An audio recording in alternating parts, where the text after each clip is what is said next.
With the Wake Up Newscast, I'm all about honoring and amplifying credible local journalism. Every story in every newscast credits and links back to the original source.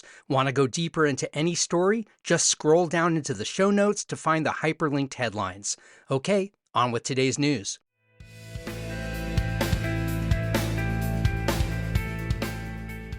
Wake up, Raleigh. I'm Matt Peiken. I hope you stay warm today. Thanks so much for tuning into this local newscast for Monday, February 23rd.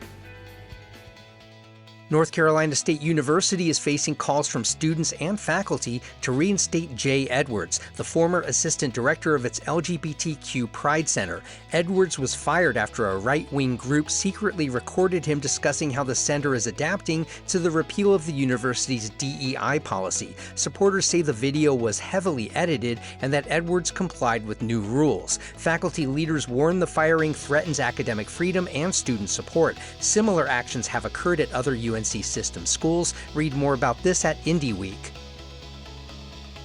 Representative Valerie Foushee, facing a close primary challenge, has publicly backed the union campaign at 3 Amazon facilities in Durham. She urged Amazon to hold an open town hall for workers without retaliation. The campaign, Carolina Amazonians United for Solidarity and Empowerment, has filed multiple unfair labor practice complaints, citing anti-union messaging and retaliation. Foushee praised workers' courage and said she will pursue congressional actions to protect their right to collectively bargain.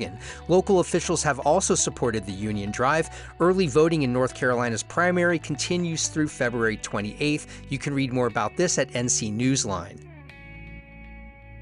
A 13-month investigation by Disability Rights North Carolina found serious issues in the state's juvenile detention centers. Some youth are locked in solitary confinement for up to 24 hours a day, which experts say can cause lasting harm. The report highlights inconsistent care across facilities, with some offering positive behavior incentives, while others use harsh disciplinary tactics like a bare room called the hole. Education requirements are often unmet, and youth with disabilities may not receive needed support. The group recommends ending solitary confinement and improving education and programming. Read more about this in the News and Observer. The Triangle's commercial real estate market is showing signs of recovery, driven by discounted property sales and paused new construction.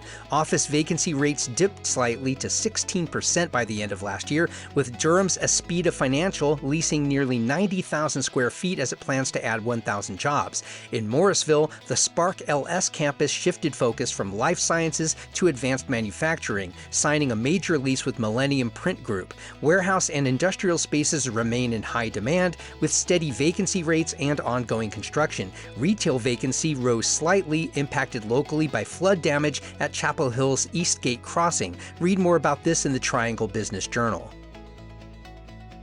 And Durham has kept 5 parks partially or fully closed for nearly 2 years after soil tests found potential lead contamination tied to long-ago trash incinerator sites. The affected locations are Walltown, East End, East Durham, Northgate, and Lyon Parks. The city shut down playgrounds, athletic fields, and other amenities while more sampling continues under the State Department of Environmental Quality's pre-regulatory landfill program. Residents in East Durham say the closures leave few spaces for children to play. Environmental quality reports are expected by March, but reopening could still take years. Read more about this at WUNC.